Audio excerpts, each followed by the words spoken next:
बात रही कि सक्षमता परीक्षा हम लोग को देना चाहिए नहीं देना चाहिए, तो हम पहले भी बता चुके हैं। क्यों विशिष्ट शिक्षक आखिर क्यों बनना है? हमारे साथी लोग कहते हैं कि राज्यकर्मी बनने के लिए विशिष्ट शिक्षक हम लोग को देना चाहिए, कुछ लोगों का कहना है कि नहीं देना चाहिए। तो विशिष्ट शिक्षक बनने से हमें क्या क्या लाभ मिलेगा?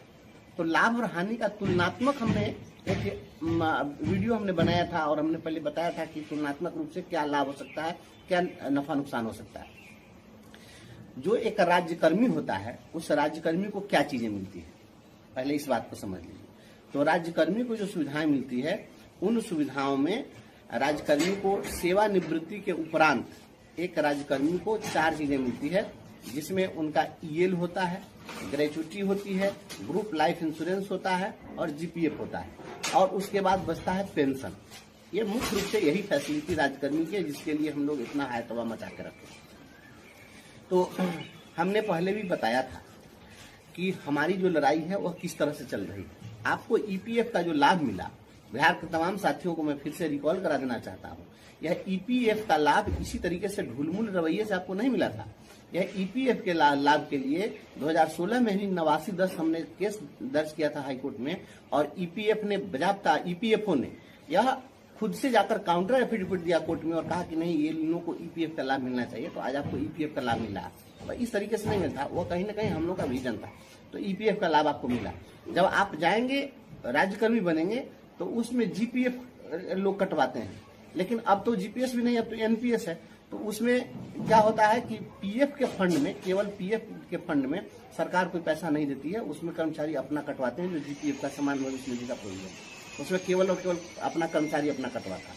खैर, रही बात आपको ग्रेचुटी की, तो हमने आपसे वायदा किया था कि आपको हम ग्रेचुटी का लाभ दिलवाएंगे। अब वह दिन दूर नहीं है। सोमवार को माननीय उच्च न्यायालय में हमारे केस की सुनवाई है। पिछले दिनों जो सुनवाई हुई है उसमें कोर्ट का रुख जो सख्त था, और यह एक सेंट्रल लेजिस्लेचर है, और सुप्रीम कोर्ट ने भी जब कह दिया कि नगर निगम के डेली वेजेज वर्कर को भी आपको ग्रेचुटी का लाभ देना होगा, तो ग्रेचुटी का लाभ आपको मिलेगा। अब जो लोग भी विशिष्ट शिक्षक बनना चाहते हैं, मेरे भाई बंधु, जरा आप सोचिए कि जब आप विशिष्ट शिक्षक बनेंगे तो आपको कहा जा रहा है कि यह विशिष्ट शिक्षक बनने के बाद जिला स्तर पर आप एकल संवर्ग हो जाएंगे, यूनिफाइड डिस्ट्रिक्ट कैडर के आप टीचर हो जाएंगे।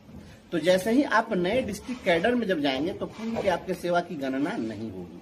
तो पूर्व के सेवा की जब गणना नहीं होगी तो जब आप रिटायर करेंगे तो जो 20 साल से काम कर रहे हैं, इस 20 वर्षों के सेवा के आधार पर आपको मिलने वाली ग्रेचुटी का स्पष्ट रूप से नुकसान होता हमको दिख रहा है।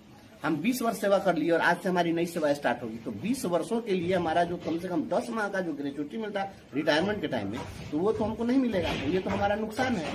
तो मुझे लगता है कि ग्रेचुटी के मामले में हमारा नुकसान हो जाएगा। सीनियरिटी के मामले में हमारा नुकसान हो जाएगा, क्योंकि जब यूनिफाइड कैडर बनेगा तो उस कैडर में जाने के दिन से फिर हमारी सीनियरिटी का निर्धारण किया जाएगा, तो हमारी सीनियरिटी का नुकसान हो जाएगा। प्रमोशन की जो हमारी बातें हैं, वो प्रमोशन के लिए हम कोर्ट में केस लड़ रहे हैं। आज वो कल हम लोग को हो जाना है। अभी जो लग रहा है कुछ पैसा बढ़ जाएगा, तो मात्र 320 रुपया हम लोगों को बढ़ेगा।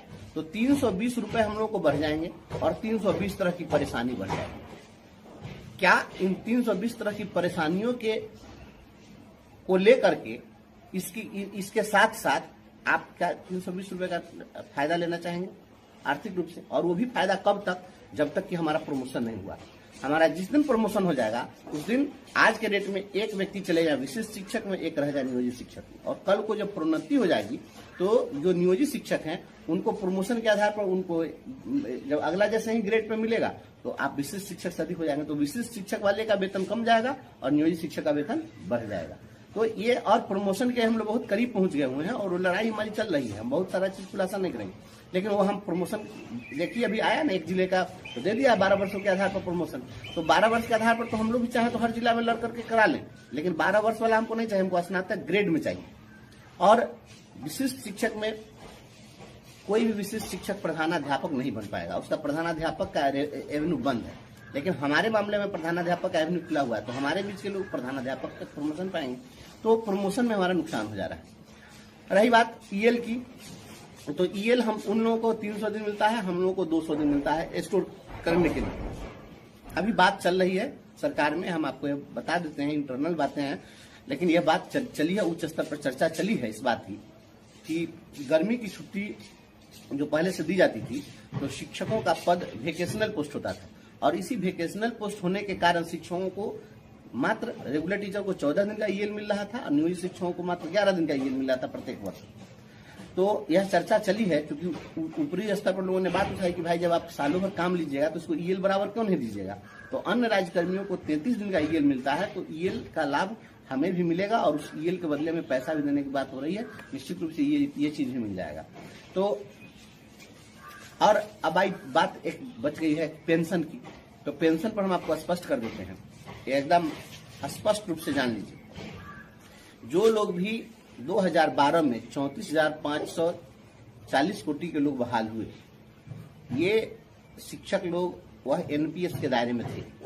तो एनपीएस के दायरे में जो लोग थे उन लोगों को 10 वर्ष सेवा करने के बाद जब रिटायर किए हैं तो किन्हीं को 1700, किन्हीं को 2000 रुपया यही पेंशन मिला।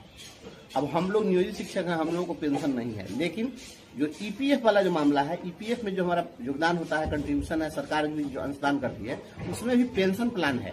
तो पूर्व से जो ईपीएफ का पेंशन प्लान है उसमें था कि 10 वर्षों तक अगर आपकी कटौती होती है तो न्यूनतम 1000 रुपये आपको पेंशन दिया जाएगा ईपीएफ में। लेकिन अब बात चली भारत सरकार में कि पेंशन जो है 1000 रुपया देने का कोई मतलब नहीं है, 1000 रुपया से क्या होगा।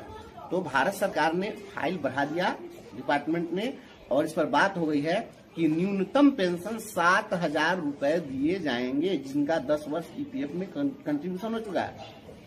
तो यहाँ 2 लड़ाई हमारी होगी। एक तो कि हम सभी लोगों को अभी जो ये 2020 से ये और 22 से जो हमारा जो ये शुरू कर रहे हैं ईपीएफ में कटौती का, तो हम लोग इसकी भी लड़ाई लड़ेंगे।